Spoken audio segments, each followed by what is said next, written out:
또다시 자 이런 비극적인 사건이 일어나고 말았습니다. 김현주 평론가님.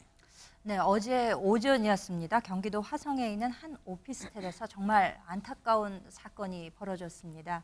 이 피의자는 무려 두 사람에게 흉기를 휘둘렀다고 합니다. 범행 직후에 벌어진 상황이 한 차량의 블랙박스에 고스란히 남겨져 있었는데요. 그 영상을 함께 보시겠습니다. 네. 검은색 옷차림을 한 남성이 맨발로 오피스텔을 걸어 나옵니다. 지금 맨발이네요. 이 상태로 오피스텔 뒤쪽으로 유유히 빠져나가는데요. 네. 한 5분 정도 경과된 후에 경찰관들이 급하게 뛰어옵니다. 이후 도착한 구급대원들도 남성이 나온 건물로 서둘러 들어가는데요. 네. 잠시 후 누군가 들것에 실려서 나오는 장면이 목격되었습니다. 지금 보세요. 차량의 블랙박스에 찍힌 영상이에요. 그런데 보세요. 경찰도 그렇고 그 뒤에 시차를 두고 소방관분들, 구조대원분들도 서둘러 올라가고 들것은 실려 나오고 누군가 실려 나오는데 앞서 맨 첫 부분에 유유히 맨발로 저 오피스텔에서 걸어나간 사람 대체 누구였단 말입니까? 최정아 기자님. 네, 속 이야기를 들으면 더욱더 화가 나는데요. 태연하게 걸어 나오던 저 남성이 바로 가해 남성이었습니다. 세상에.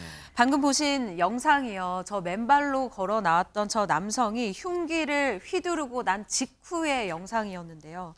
20대 남성이 자신과 동거를 하던 여자친구 그리고 그 여자친구의 어머니까지 흉기를 휘두른 직후의 사신 그 영상이었습니다. 세상에. 흉기에 공격당한 여자친구 심정지 상태로 곧바로 병원에 옮겨졌지만 치료 도중에 끝내 숨을 거두고 말았고요. 세상에. 흉기로 인해서 옆구리와 등에 큰 상처를 입은 여자친구의 어머니, 이 어머니 같은 경우도 부상을 입어서 현재 병원에서 치료를 받고 있는 중이라고 합니다. 세상에 어떻게 이런 일이 벌어질 수가 있어요. 근데 사건이 벌어진 이후에도 지금 범행의 흔적이 고스란히 남겨져 있다는데 이 남성, 저 인간이 지금 나간 이후에도 뭐 이 남성과 대화를 나누신 분이 계시대요. 얘기 들어보시고 이어가 보도록 하겠습니다. 엘리베이터 피 같은 게 있어가지고 놀랐는데 나오고 경찰이 있어서 놀랐어요. 걸리는 친구만 해달라고 그 얘기했나?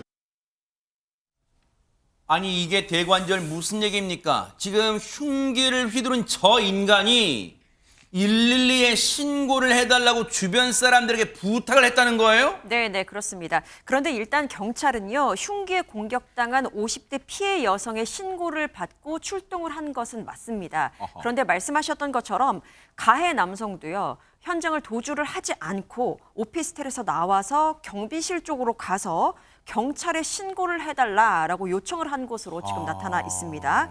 이후 남성은 경비실 인근을 배회하다가 경찰에 체포가 됐는데 출동한 경찰을 보고도 별다른 저항을 하지는 않은 것으로 그렇게 알려져 있습니다. 이후 신고를 부탁받은 오피스텔 관계자, 처음에 얼마나 겁이 났을까요? 가해 남성이 112에 신고해달라는 얘기를 했지만 손이 덜덜 떨렸다라면서 심경을 전하기도 했습니다. 그만큼 저 남성, 왜냐면 모르긴 몰라도 저 가해자, 저 용의자의 뭔가 옷이나 그리고 손 이런 데는 범행 과정에서 뭔가 생겼던 혈흔 같은 게 묻었을 수 있고 그런 옷차림새나 그런 모양새를 보고 주변 분들 뭐 경비원분들이나 이런 오피스텔 관계자분들은 너무나 흠칫 놀라서 손이 벌벌 떨렸을 수도 있는데 지금 보세요. 이렇게까지 이 몹쓸 인간이 왜 주변 사람들한테 신고까지 부탁을 했을까? 이거 어떻게 설명되는 거예요, 박선배 변호사님?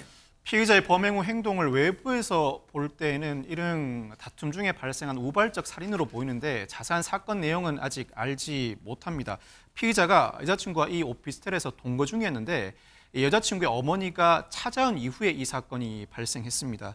사건 직후에 피의자가 범행 당시 손에 부상을 입어서 치료를 받는 과정에서 경찰 조사에 제대로 임하지 못했다고 합니다. 현재로는 이들 사이에 다툼이 있었고 그 와중에 이 피의자가 집안에 있던 흉기를 휘두른 것으로 추정만 할 수 있을 뿐 구체적인 범행 동기나 경위는 추후 밝혀질 예정입니다. 아니 지금 자신의 범행 때문에 여자친구, 지금 동거하던 여자친구는 목숨을 잃었어요. 그리고 그 여자친구의 어머니라면도 지금 중상을 입어서 자기가 휘두른 흉기예요. 그런데 자기가 손 다쳤다고 조사를 못 받겠다는 게 박성범 변호사, 이게 말이 되는 거예요? 아마 현장에서 현행범 체포된 상태이기 때문에 경찰의 관리 감독하에 병원에서 응급 조치만 받고 간이 조사 이후에 곧바로 구속 영장을 신청했을 것으로 보입니다. 즉, 이 치료는 응급 조치로서 신병 확보에 영향을 미치는 정도의 치료는 아닐 것으로 추정을 해볼 수 있는데 네. 일단 이 피의자 마약 간이 검사에서 양성 반응을 보이지 않았고 음주 상태도 아니었다고 합니다. 일단 경찰은 살인과 살인미수 혐의로 이 피의자에 대해서 구속 영장을 신청했고 오늘 오후 2시 반부터 영장 실질 심사가 열리고 있으니 아마 오늘 중에는 구속 여부가 결정될 것이고 구속될 가능성이 매우 높습니다. 사람이 목숨을 잃었어요. 그리고 한 사람은 지금 중태에 빠져서 중상을 입었어요. 반드시 이 범행 동기도 반드시 수사 과정에서 밝혀내 주시길 바랍니다.